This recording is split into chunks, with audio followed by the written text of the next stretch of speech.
ఓం హ్రీంకారాసనగద్భితానలసికాం సౌహ క్లీం కళాం బిభ్రతీం సౌవర్ణాంబరధారిణీం వరసుధాధౌతాం త్రినేత్రోజ్వలాం వందే పుస్తకపాశమంకుశధరాం స్రగ్భూషితాముజ్వలాం త్వాం గౌరీం త్రిపురాం పరాత్ప్రగళాం శ్రీచక్ర సంచారిణీం. ఓం శ్రీ బెజవాడ కనకదుర్గాదేవ్యై నమః. శ్రీ దుర్గామల్లేశ్వరాభ్యాం నమః. మనకి జ్యోతిష రీత్యా ఇప్పుడు 4 రాష్ట్రాల్లో మనకి ఎలక్షన్స్ జరుగుతున్నాయని మనకు తెలుసు. వెస్ట్ బెంగాల్ ఒకటి, తర్వాత ఈ యొక్క తమిళనాడు, కేరళ, అస్సాం. ఈ 4 ఎలక్షన్లలో వెస్ట్ బెంగాల్లో 294 సీట్ల కోసం ఆ కాన్స్టిట్యున్సీల్లో ఈ ఎలక్షన్ జరుగుతుంది. దీంట్లో మ్యాజిక్ మార్క్ వచ్చేసరికి ఎవరికైనా సరే 148 రావాలన్నమాట ఈ వెస్ట్ బెంగాల్కి.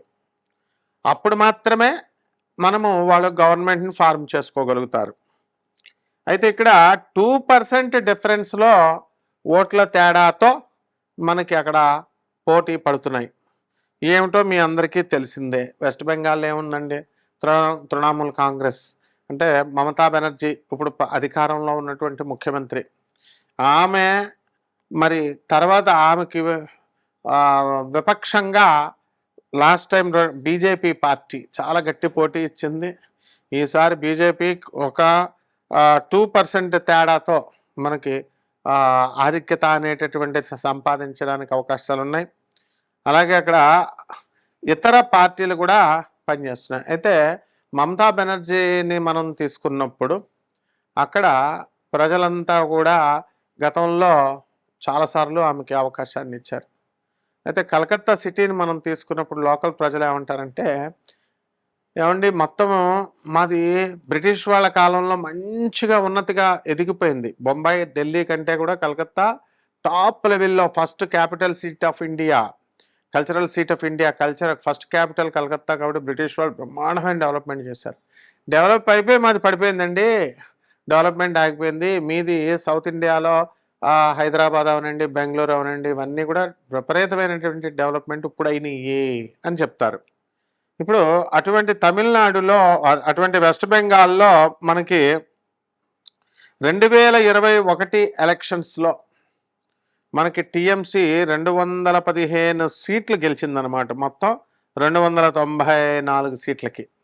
ఇప్పుడు మమతా బెనర్జీ మీద వివక్షత వచ్చేసింది. వాళ్ళందరికి కూడా ఎవర్షన్ వచ్చేసి, ఏమండి అటువంటి డెవలప్మెంట్ అయిపోయి ఆగిపోయినటువంటి మా సిటీని ఈ తృణమూల్ కాంగ్రెస్ మమతా బెనర్జీ డెవలప్ చేయలేకపోయింది, మాకు మళ్ళీ బీజేపీ వస్తే బాగుండు అనేటటువంటిది వాదన నేను స్వయంగా విన్నాను. ఎందుకంటే మేము తెల్జలాలో మా ఆశ్రమం ఉంది, ఆనంద్ ఆశ్రమము కలకత్తాలో 24 పార్గనాస్లో, అలాగే లేక్ గార్డెన్స్లో కూడా మా గురుగారి ఆశ్రమం ఉంది. ఇవన్నీ కూడా మేము కలకత్తా రెగ్యులర్గా చిన్నప్పటి నుంచి మేము తిరుగుతాం కాబట్టి ఆనంద్ ఆశ్రమం అంటే ఫేమస్. అక్కడ మనకి తెలిసిపోతూ ఉంటుంది అందరూ ప్రజలు అనుకునేటటువంటిది. గతంలో 2021 ఎలక్షన్స్లో అంతగా లేదు, కానీ ఇప్పుడు ఈ ఎలక్షన్స్లో మనకి 2021లో చాలా చేంజ్ వచ్చిందనమాట. ఇప్పటికి 5 సంవత్సరాల్లో. సో టీఎంసీలో మనకి 215 సీట్లు గెలిచింది. బీజేపీ పార్టీ 77 సీట్లు గెలిచిందనమాట. టీఎంసీకి ఇప్పుడు 43% ఓట్లు రావడానికి అవకాశం ఉంది. అలాగే బీజేపీకి వచ్చేసరికి 41% ఓట్లు రావడానికి అవకాశాలు ఉన్నాయి. అంటే కేవలం 2% తేడాతో ఉందన్నమాట. పెద్ద ఓట్స్ డిఫరెన్స్ తక్కువగా ఉంది. కాబట్టి ఈ సంవత్సరం అయితే మాత్రము మనకి బీజేపీ సంచలనమైనటువంటి విజయాన్ని నమోదు చేయవచ్చు అని క్లియర్గా జ్యోతిష శాస్త్రం మనకి చెప్తుంది. మమతా బెనర్జీ మరి సింహరాశి, నరేంద్ర మోడీ గారి ఆధ్వర్యంలో కాబట్టి వృశ్చిక రాశి మరి బ్రహ్మాండంగా ఈసారి లాస్ట్ టైమే విజయం త్రుటిలో తప్పింది ఈసారి. కాబట్టి వెస్ట్ బెంగాల్ ముఖ్యమంత్రిగా బీజేపీ పార్టీ నరేంద్ర మోడీ గారు సెలెక్ట్ చేసినటువంటి వ్యక్తి అవడానికి ఎక్కువ అవకాశాలు ఉన్నాయి. ఇకపోతే రెండవ దగ్గరికి వచ్చేసరికి తమిళనాడు. ఈ తమిళనాడులో మనకు మొత్తం ఉన్నటువంటివి 230 సీట్లు. మరి అటువంటి దాంట్లో మనకి ఈ మ్యాజిక్ మార్క్ ఎంత రావాలండి అంటే 116 రావాలన్నమాట. సో 116 రావాలంటే మనకి ఈ యొక్క తమిళనాడులో మనకి గాలి మార్పు అనేటటువంటిది వచ్చింది. అంటే తమిళనాడు ప్రజలది ఎలా ఉంటుందంటే 5 సంవత్సరాలు ఒక పార్టీ అయితే మరొక 5 సంవత్సరాల తర్వాత మళ్ళీ ఇంకో పార్టీ రావడానికి అవకాశాలు ఉంటాయి. అప్పుడు కరుణానిధి జయలలిత గారు కూడా వాళ్ళు ఇద్దరు కూడా ఉన్నప్పుడు ఒక 5 సంవత్సరాలు డిఎంకేకి కరుణానిధికి ఇస్తే వాళ్ళు ఎంత బాగా చేసినప్పటికీ కూడా దించేసి అన్నా డిఎంకేకి జయలలితకి ఇచ్చేవారు. ఇది తమిళనాడు పల్స్.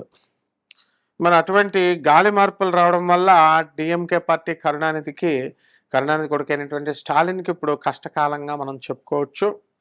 అలాగే సీఎం స్టాలిన్ నేతృత్వంలో పాలక డిఎంఏ కూటమి ఉంది, అది ఏకపక్ష విజయాలు సాధిస్తుంది అని అనుకునేవారు. అటువంటి ఇప్పుడు అంచనా అంతా కూడా తల క్రిందులైపోయింది.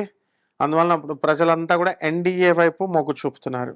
ఇక్కడ ఏమున్నాయిరా మనకి అని అంటే డిఎంకే ప్లస్ తర్వాత ఎన్డీఏ పార్టీ, అలాగే ఈ యొక్క విజయ్ తలపతి అతను స్టార్ట్ చేసినటువంటి టీవీకే ఆ పార్టీ, ఇతర పార్టీలు.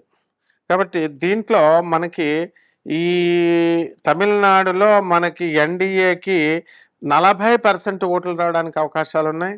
అలాగే డిఎంకేకి 38%, స్టాలిన్ అండ్ కోకి 38% రావడానికి అవకాశాలు ఉన్నాయి. హీరో విజయ్కి టీవీకే పార్టీకి 16% ఎలక్షన్స్లో వాళ్ళు సీట్లు రావడానికి అవకాశాలు ఉన్నాయి. అయితే 2021 అసెంబ్లీ ఎలక్షన్స్లో డిఎంఏ కూటమి ఏం చేసిందంటే 158 వచ్చింది, 158. తర్వాత అన్నా డిఎంకే కూటమికి 67 సీట్లు వచ్చినాయి. కాబట్టి మనకి ఇక్కడ మనం ఈ రెండింటిని తమిళనాడుని మనం చూసుకున్నట్లయితే తమిళనాడు, వెస్ట్ బెంగాల్ని, తమిళనాడులో 230 సీట్లు మొత్తం సీట్లు అయినప్పుడు మ్యాజిక్ మార్క్ 116 మనం చెప్పుకున్నాం కదా. అయితే డిఎంకే స్టాలిన్ అతని నేతృత్వంలో మిగతా పార్టీలు డిఎంకే ప్లస్ ఎంతంటే 102 నుంచి 115 రావడానికి అవకాశాలు అధికంగా కనబడుతున్నాయి. అలాగే ఎన్డీఏ వచ్చేసరికి 107 నుంచి 120 రావడానికి అవకాశాలు ఉన్నాయి. అండ్ టీవీకేకి వచ్చేసరికి 5 నుంచి 12, అదర్స్ 1 నుంచి 6. అంటే 100% కూడా మనకి తమిళనాడులో ఇప్పుడున్నటువంటి స్టాలిన్ ప్రభుత్వం కుప్పకూలడం ఖాయం అని మనకి జాతక శాస్త్రం చెప్తోంది. అలాగే కుంభరాశి ఉంది, అందువలన ఎల్నట్సన్ జరుగుతుంది. కాబట్టి అతను ఇప్పుడు విజయ్ మళ్ళీ తర్వాత ఈ ఎన్డీఏ ఇవి రెండు కూడా అన్నా డిఎంకే అండ్ ఈ ఎన్డీఏ ఇవన్నీ కూడా సాధించడానికి అవకాశం ఉన్నాయి. కాబట్టి విజయం సాధించడానికి అవకాశం ఉన్నాయి. కాబట్టి జయలలిత గారి పార్టీ అయినటువంటి అన్నా డిఎంకే అండ్ ఎన్డీఏ ఇవి గెలవడానికి అవకాశం ఉన్నాయి. అలాగే వెస్ట్ బెంగాల్లో మనం ముందే చెప్పుకున్నాం మనము, ఈ మమతా బెనర్జీ ఓడిపోయి బీజేపీ రావడానికి అవకాశాలు ఉన్నాయని. అయితే టీఎంసీ పార్టీ 140 నుంచి 160 సీట్లు వస్తాయని చెప్పి సర్వేలు చెప్పినాయి. అలాగే బీజేపీ పార్టీ వచ్చేసరికి 130 నుంచి 150, అదర్స్ వచ్చేసరికి 8 నుంచి 16. కానీ జ్యోతిష శాస్త్ర లెక్కల ప్రకారం బీజేపీ పార్టీ ఈసారి, అలాగే ప్రజల అభిప్రాయం, ప్రజల నాడు కూడా మనం చూసాం. కాబట్టి బీజేపీ పార్టీ గెలవడానికి వెస్ట్ బెంగాల్లో అవకాశం ఉంది. అలాగే తమిళనాడులో ఎన్డీఏ గెలవడానికి అవకాశాలు ఉన్నాయి. ఇకపోతే మనకి కేరళ దగ్గరకు వద్దాం. కేరళలో మనకి 140 సీట్లండి. ఇక్కడ ఉన్నటువంటి పార్టీలు ఏంటంటే ఎల్డీఎఫ్, యూడీఎఫ్, ఎన్డీఏ, అదర్స్. ఇక్కడ కేరళలో కాంగ్రెస్ సారథ్యంలో ఉన్నటువంటి యూడీఎఫ్ 10 సంవత్సరాల తర్వాత అధికారంలోకి వస్తుందన్నమాట. ఇప్పటి వరకు కూడా మనకి కాంగ్రెస్ అండ్ కూటమికి అవకాశాలు లేవు. కాబట్టి ఈ కూటమి ఏం చేస్తుందంటే ఇప్పుడు ప్రస్తుతం పాలిస్తున్నటువంటి పాలక ఎల్డీఎఫ్ కంటే కూడా స్వల్ప ఆధిక్యతలో ఉంది. అలాగే 2021 ఎలక్షన్స్లో కనుక చూసుకున్నట్లయితే 140 సీట్లకు గాను ఎల్డీఎఫ్ 99, యూడీఎఫ్ 41 సీట్లు గెలుచుకున్నాయి 2021లో. ఇప్పుడు ప్రజెంట్ ఏంటంటే కేరళలో మనం ఎల్డీఎఫ్ 62 నుంచి 68 సీట్లు సంపాదించడానికి అవకాశాలు ఉన్నాయి. ఇక్కడ మ్యాజిక్ మార్క్ వచ్చేసరికి 71 సీట్లు వచ్చినటువంటి వాళ్ళే ప్రభుత్వాన్ని ఏర్పాటు చేయగలుగుతారు. కాబట్టి యూడీఎఫ్ ఏమో 67 నుంచి 73 సీట్లు రావడానికి అవకాశాలు ఉన్నాయి. అలాగే ఎన్డీఏ వచ్చేసరికి 5 నుంచి 8 అవకాశాలు ఉన్నాయి. అదర్స్ వచ్చేసరికి 0 నుంచి 3 అవకాశాలు ఉన్నాయి. అలాగే ఆఖరిగా 4వ రాష్ట్రం అయినటువంటి అస్సాంను మనం కనుక తీసుకున్నట్లయితే అస్సాంలో 126 అండి మొత్తం సీట్లు. మరి దీంట్లో ఎన్డీఏ మనకి 92 నుంచి 102 వరకు గెలవడానికి అవకాశాలు ఉన్నాయి. అలాగే కాంగ్రెస్ ప్లస్ వచ్చేసరికి 22 నుంచి 32 సీట్లు, అదర్స్ 4 నుంచి 7 సీట్లు గెలవడానికి అవకాశాలు ఉన్నాయి. అయితే ఈ యొక్క అస్సాంలో మనకేంటంటే ఈ సీఎం ఇప్పుడు మనకున్నటువంటి హిమంత సారథ్యంలో మనకి బీజేపీ నేతృత్వంలోని ఎన్డీఏ మళ్ళీ హ్యాట్రిక్ సాధిస్తుంది. ఇప్పుడు 2 సార్లు గెలిచారు, 3వసారి కూడా హ్యాట్రిక్ సంపాదించడానికి అవకాశం ఉంది. కాబట్టి మళ్ళీ ఇప్పుడు సీఎం పదవి లేదా గవర్నమెంట్ ఎన్డీఏకే అవకాశం ఉంది. అవుట్ ఆఫ్ మొత్తం 126లో 2021 ఎలక్షన్స్లో ఎన్డీఏ 75, కాంగ్రెస్ కూటమి వచ్చేసరికి 50 గెలుచుకుందనమాట. ఎన్డీఏ వచ్చేసరికి 46% ఓట్లను సాధించడానికి అవకాశం ఉంది. కాబట్టి మనకి వెస్ట్ బెంగాల్లో 2 దశల్లో పోలింగ్ జరగబోతోంది. ఏప్రిల్ 23వ తేదీ ఒకటి, ఏప్రిల్ 29, 2026 సంవత్సరంలో. కాబట్టి జ్యోతిషపరంగా మనకి ఈ యొక్క ప్రజల నాడిని కూడా మనం తీసుకొని రెండింటిని బ్లెండ్ చేసి మా జ్యోతిష గురువులైనటువంటి ప్రపంచ ప్రఖ్యాత మా శ్రీ కీర్తిశేషులైనటువంటి మధురకృష్ణమూర్తి శాస్త్రి గారి మా సొంత గురువు గారైన ఆయన పాదపద్మాలకు నమస్కారం చేస్తూ ఈ పార్టీలు మనకి ఈ ఎలక్షన్లో ఈ 4 ప్రభుత్వాలు ఏర్పడడానికి 4 రాష్ట్రాల్లో అవకాశాలు ఉన్నాయి. కాబట్టి మనము ఈ పరాభవనామ సంవత్సరంలో మనకి రాజు గురుడై ఉన్నాడు, మంత్రి కుజుడై ఉన్నాడు. కాబట్టి మనకి సేనాధిపతి చంద్రుడై ఉన్నాడు.